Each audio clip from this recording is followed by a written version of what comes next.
पूरे ब्रजमंडल में आनंद भयो।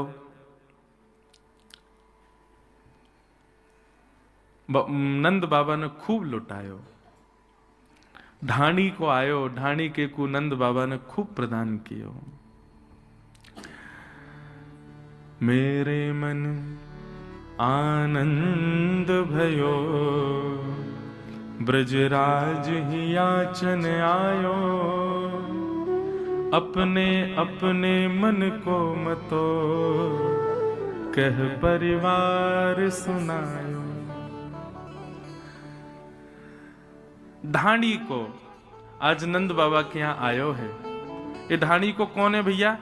बोले जे कछु ना करें, केवल अपने यजमान के काजे नित्य पूजा करें कि हमारे यजमान को मंगल हो, हमारे यजमान के घर कछु आनंद हो, हमारे यजमान के यहाँ सब मंगल ही मंगल हो। इनको केवल यही काम है। और जब भी कोई आनंद को उत्सव होवे घर पे, तो यजमान इनको बुला के खूब सारी दक्षिणा दें। पर नंद बाबा के ढाणी के का एक वैचित्र कि आज 80 वर्ष है गए, लेकिन नंद बाबा के ढाणी के को कछु मांगवे को अवसर ही नहीं मिलो। क्यों? नंद बाबा के यहाँ कछु आनंद भयो ही ना है।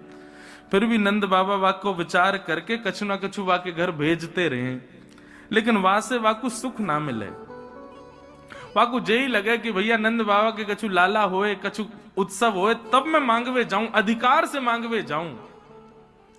80 वर्ष से प्रतीक्षा कर रहा है। रोज सूर्य को प्रणाम करे, देवतान को प्रणाम करे, यमुना मैया से प्रार्थना करे, हमारे नंद बाबा के घर एक लाला भेज दो, कोई संतान भेज दो, कछु आनंद कराओ, तो मैं मांगवे जाऊं आशीष देके। आज ढाणी के कुछ जैसे पता चली नंद बाबा के घर लाला भयो है। ओहो महाराज, पहले तो मूर्छित है गए हो, सुन करके इतना आनंद भयो कि मूर्छा में चलोगे, लेकिन बाद में होश में आयो तो दौड़ो दौड़ो नंद भवन पे आयो है। नंद बाबा ने जैसे ही ढाणी के को देखो, आप सबन को समझ आ रही है ना ब्रज भाषा? कोई दिक्कत तो ना है ना? तो जैसे ही ढाणी के को आयो, नंद बाबा ने भी दौड़ करके बाकू हृदय से लगायो। नंद बाबा बोले, अरे ढाणी के, मेरे अकेले की तपस्या ना 80 वर्ष की तेरी तपस्या है भैया। तू प्रतीक्षा कर रो, आज तेरे मन की है गई है, अब तू बता। आज चूकियो मत, आज चूकियो मत। 80 वर्ष की पूरी कसर निकाल ले, सब मांग ले, जो तेरे मन में हो तू मांग ले आज मुझसे। ये बात आप लिख लीजिए बंधुओं कि ठाकुर जी पधारेंगे तो संग्रह की स्थिति नहीं रहेगी। नंद बाबा का बस नहीं चलना, नहीं तो स्वयं को लुटाते हैं। नंद बाबा बोले मांग का चाहिए। अब ये ढाणी के को प्रसंग ब्रज भाषा में इतना प्यारो प्रसंग है, पूज्य पिताजी बहुत भाव से गाते हैं। मेरे मन आनंद भयो, ब्रजराज ही याचन आयो। अपने अपने मन को मतो, कह परिवार सुनायो। मैं आज आपके पास जब मांगवे आने लगो तो मेरे परिवार के लोगों ने पूछी कहाँ जा रहे हो? मैंने कि अरे नंद बाबा के लाला भयो है। मेरी अम्मा नाचन लगी, मेरे बालक नाचन लगे, मेरी घरवारी नाचन लगी, सब पूरे घर में सब नृत्य करने लगे। बोले भैया आज हमारे यजमान के घर लाला भयो है।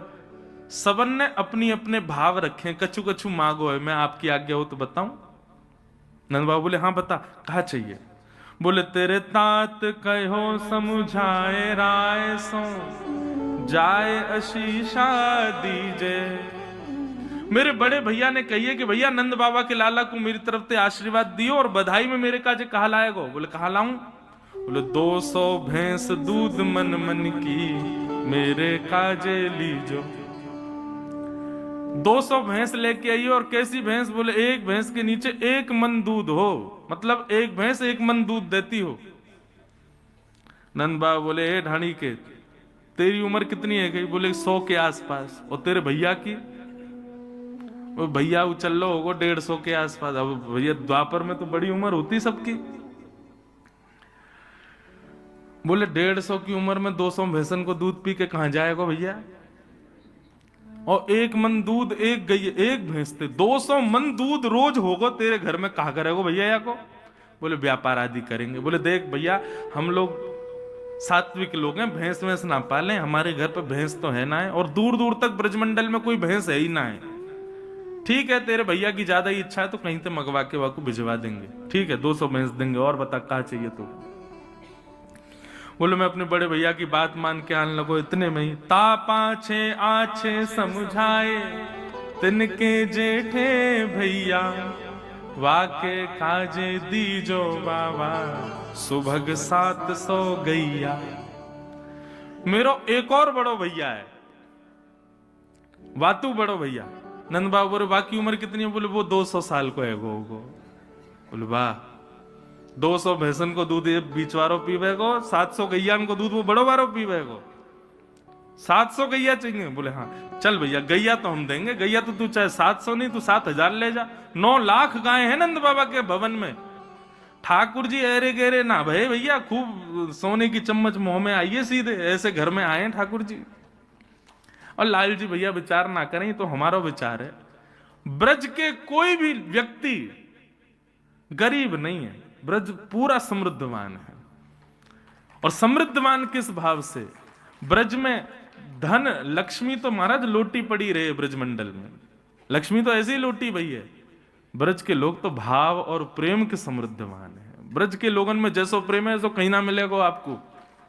तो वाके काजे 700 गैया दियो, अच्छा 200 भैंस है। मुनीम जी लिखते जाओ भैया, जो जो कह रहे हो सब देंगे याकू। बोले और बता? बोले मैं दोनों भैया की बात मान के आने लगो, इतने में ही मेरो बेटा बड़ो सुखदाई तैसे ताके साथी, वाके काजे दीजो बाबा मत मदा तो हाथी। मेरो बेटा बोलो कि भैया मैं जाऊंगा नंद बाबा के लाला को आशीर्वाद देवे, लेकिन बाबा ऐसे ना जाऊंगा, तो अपने सखान के संग जाऊंगा। नंद बाबा बोले तो फिर बातें कहो, अपने सखान के संग आ जाए, पूरी टोली लेके आए, सब व्यवस्था कर देंगे हम। बोले ऐसे ना आवे गो। बोले तो? बोले वाने कहिए मेरे काजे एक मतवालो हाथी लेके आई हो, वहां पे आगे मैं बैठूंगा, मेरे सब सखा बैठेंगे, और नंद घनानंद भयो जय कन्हैया लाल की गाते भय हम आवेंगे, हमारे काजे एक हाथी लेके आएंगे। आहा, अच्छा देखो ढाणी को बोल रहा है और नंद बाबा लिखवा रहे हैं, और लाखों ब्रजवासी चारों तरफ बैठ करके सुन रहे हैं। और जैसे ही नंद बाबा ने कि हाँ भैया हाथी देंगे, तभी ब्रजवासी ने पंक्ति लिख दी, हाथी दीने। अभी घोड़ा तो आवेंगे आगे, रुको। ये जो नंद घरानंद भयो जय कन्हैया लाल की, ये सब गा ही रहे हैं। जैसे जैसे जैसे 200 भैंस नहीं, सब गाने लगे नंद घरानंद भयो जय कन्हैया लाल की जय हो, नंद बाबा की खूब दान कर रहे हैं। गैया दई, भैंस दई और हाथी दियो। बोले और बताओ और क्या चाहिए? आज का व्यक्ति इतना दान कर सकता है? इतने में डर जाएगा, भैया रुक जा, कोई हम पे लॉटरी थोड़ी लगी है जो लूट के ले जाएगा। लेकिन नंद बाबा कह रहे हैं तू बोल तो जा, बस चुप मत होइयो, रुकियो मत, बोल और बता क्या चाहिए। बोले मैं बड़े बेटा की बात मान के आने लगो, इतने में मेरा छोटो बेटा आ गया। और छोटे बेटा ने कहा कही? बोले छोटो सुत चंचल अति मेरो, छोटो सुत चंचल अति मेरो, लाड़ चाव को जोड़ा, वाके काजे दीजो बाबा 10 है राशि घोड़ा। अब गाओ हाथी दीने घोड़ा दीने। अब अगली के काजे रुको, आगे देंगे। हाथी दिए, घोड़ा दिए, गैया दई, भैंस दई, 10 है राशि घोड़ा। मत वाले, आनंद वाले और बढ़िया दौड़वे वाले घोड़ा, 10 घोड़ा दियो। नंद बाबा बोले देंगे भैया, हाथी देंगे, घोड़ा देंगे, सब देंगे, और बता और क्या चाहिए? बोले मैं छोटे बेटा की बात मान के आने लगो, इतने में बड़े बेटा को भी ब्याह भयो मेरे को। मेरी बहू आ गई घूंघट करके और कहा बोली, बेटा बधू लाज तजमो सो, घूंघट मुख दे बोली। मेरे बेटा की बहू आई और आकर के मुंह से बोली, ससुर जी, पिताजी, मेरे पिताजी ने आपके लाला से मेरो ब्याह यामारे कियो, क्योंकि आप नंद बाबा के ढांडी के हो। सबन ने यही कही मुंह से आके, अरे भैया नंद बाबा यजमान है या के घर में ब्याह कर ले, खूब आनंद में रहेगी, खूब सुख समृद्धि रहेगी, नंद बाबा खूब दान करेंगे। लेकिन आज इतने वर्ष मेरे ब्याह को हो गए, आज तक कोई दान मुंह को दिखो ना है। आज नंद बाबा के लाला भयो है, पिताजी मेरे काजे कहा लाओगे? बोले बता बेटी तो को कहा चाहिए? बोले मेरी तरफ से लाला को खूब स्नेह करियो और नंद बाबा से जाके कहियो मैं उनकी भी बहू हूं, या हमारे नख सिकसों गहनों सब ले हूं, तीहर से ती चोली, पैर के अंगूठा से लेके सिर तक जितने गहने हूं मैं एक स्त्री के, वो सब गहने बनवा करके मेरे काजे लाई हूं। नंद बाबा के नेत्र सजल हो गए।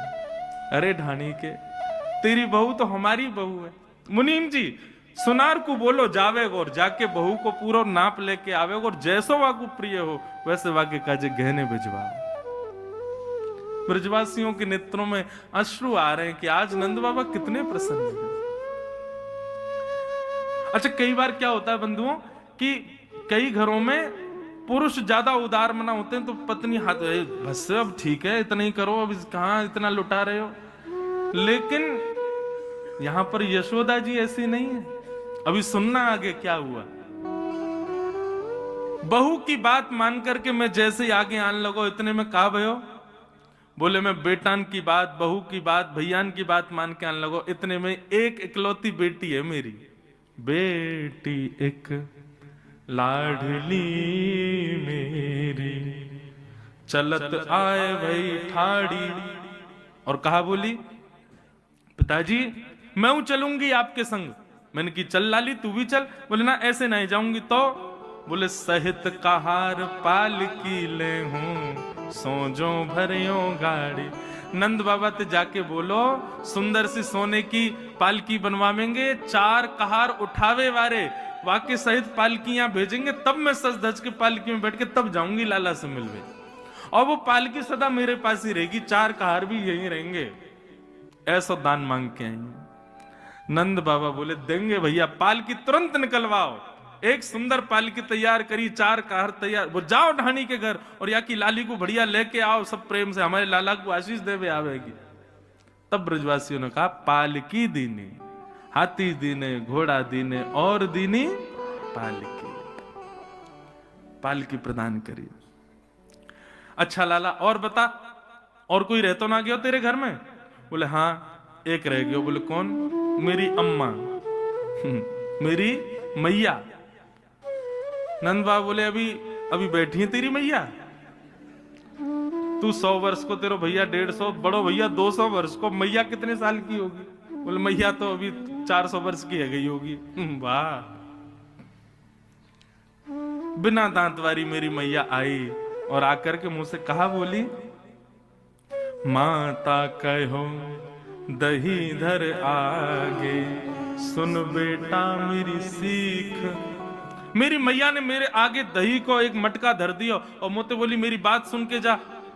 80 बरस बाद आज नंद बाबा के यहाँ लाला भयो है, ऐसो दान मांगियो नंद सो, हम बहुरे न मांगे भीख। ऐसो मांग के आइयो, ऐसो मांग के आइयो कि जीवन में फिर कभी हमको मांगनो ना पड़े, नंद बाबा से कभी कछु कहनी ना पड़े।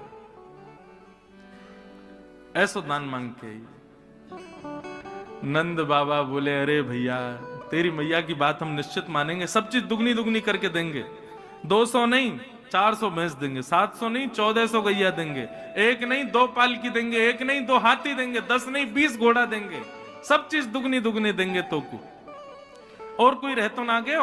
इतने में ढाणी को बोला हाँ हाँ सबन की बात है गई। इतने में यशोदा मैया बोली पीछे से नहीं अभी एक रह गई है। तेरे बेटान की बात सुन लई, तेरे भैयान की बात सुन लई, तेरी लाली की बात सुन लई, बहू की बात सुन लई, मैया की बात सुन लई, तेरी घरवारी माने कछु ना मांगो। घरवारी को नाम सुनते ढाणी के नेत्र सजल हो। यशोदा मैया बोली एक सामग्री नहीं मिलेगी, पहले जे बता कि ढांडन ने कहा मांगो है, वानु तो कछु मांगो होगो। और ढांडन की बात कहते हुए हृदय भर आया ढाणी का। उसने क्या मांगा? तब बोली मेरी घरवारी, नीके नीके जइयो। मैं सबन की बात मान करके जब अपने घर से बाहर निकल गए हो ना, तब मेरी घरवारी आई और आकर के मेरा हाथ पकड़ो और मुझसे कहा बोली मैं 1 घंटा से देख रही हूं, कोई 200 भैंस, 700 गैया, 2 हाथी, पालकी और सिर से पैर तक पूरे गहने, और जन कहा मांग रहे हैं। अरे नंद बाबा के लाला भयो है, कोई कुबेर को खजानो ना भयो जो इतनो मांग के आओगे उनसे। मेरी बात मानियो, नंद बाबा यदि थोड़ो दें बहुत कर मानो, पर लाज राख घर आई। यदि नंद बाबा एक तुलसी पत्र हाथ में धर दें तो वाकू भी पूरा संसार मान करके सिर से लगा करके घर आइयो, हमारी लाज रख करके आइयो, कुछ ज्यादा कहने की आवश्यकता नहीं है। ये बात सुनते ही नंद बाबा और यशोदा मैया दोनों के नेत्र सजल हो गए। ढाणी के को हृदय से लगा लिया नंद बाबा ने। ऐसो प्रेम, ऐसो स्नेह, ये ब्रजवासी हैं भैया। इनकी बात में कभी कभी आपको लग सके कि ये तेज बोल रहे हैं, इनके व्यवहार में कभी कभी आपको लोभ झलक सके, इनके स्वभाव में कभी कभी आपको ईर्ष्या झलक सके, लेकिन आप हमारी बात सत्य मानियो, ब्रजवासी बाह्य आवरण से लोभ, ईर्ष्या, द्वेष सब दिखावे, लेकिन हृदय से अत्यंत प्रेमी है। इसीलिए बांके बिहारी जी बिक गए इन ब्रजवासी के काजी। ये व्यवहार में ऐसा कर सकें कि आपको लगे कि ये क्रोधी हैं, ये लोभी हैं, ये द्वेषी हैं, ये ऐसे बोल रहे हैं, ये अल्हड़ हैं, लेकिन हृदय से प्रेम को अगाध समुद्र है ब्रजवासी को। यही मारे श्री जगन्नाथ जी की भुजाएं खड़ी क्यों हैं? ये भुजाएं ऐसी क्यों हैं? ये प्रेम विगलित स्वरूप क्यों है श्री जगन्नाथ जी? जगन्नाथ जी पिघले हुए देवता हैं ब्रजवासियों की याद में। जब द्वारिका में रोहिणी मैया ब्रज लीला सुना रही थी कृष्ण पटरानियों को, उस समय कृष्ण, सुभद्रा और बलराम जी दोनों द्वार पर बैठ करके ब्रज की लीला सुन रहे थे, और लीला सुनते सुनते प्रेम की 10वीं अवस्था पार हो गई। आंखें पिघल गई, हाथ पिघल गए, पैर पिघल गए, पूरा अंग पिघल गया, और ब्रजवासियों की याद में दोनों भुजाएं खड़ी हो गई कि अरे भैया कोई लाओ इन ब्रजवासियों को मेरे हृदय से लगा दो। ब्रजवासी वल्लभ सदा मेरे जीवन प्राण, इनको ना ही बिसारी हो मोहे नंद बाबा की याद। तभी प्रकट हो गए श्री जगन्नाथ महाप्रभु। ये ब्रजमंडल के परकोटे में जितने ब्रजवासी हैं ना, इनके प्रेमी का स्वरूप है श्री जगन्नाथ जी का। ऐसा वर्णन आता है जगन्नाथ जी की लीलाओं में कि प्राचीन काल में जब इतने साधन नहीं थे ना, ब्रज से जगन्नाथपुरी पहुंचने में महीनों लगते थे, तो उस समय वृंदावन से यदि कोई ब्रजवासी निकलता था ना जगन्नाथपुरी के लिए, तो वहां मंदिर में बैठे हुए श्री जगन्नाथ जी का श्री विग्रह ऐसे झूमने लग जाता था अपने आप। और पुजारी जाकर के देखते जगन्नाथ जी झूम रहे, जाकर के निवेदन, जय जय आज कैसे झूम रहे हो? बोले अरे भैया बस कछु दिनान की बात है, एक ब्रजवासी मेरे दर्शन को आ रहा है, वाके काजे उत्तम व्यवस्था कर दो, वाके काजे भोजन की व्यवस्था कर दो। और सुनो, जब वो आवे ना, बाकी इनको तो दूर से दर्शन कराए दियो, लेकिन वह ब्रजवासी को चुपके तो मेरे हृदय से लाके लगाए दियो। मेरे हृदय की ताप तभी बुझे जब ब्रजवासी मुंह को हृदय से लगाएं। ये परब्रह्म परमात्मा जगदीश्वर त्रिलोकी नाथ के शब्द हैं ब्रजवासियों के लिए।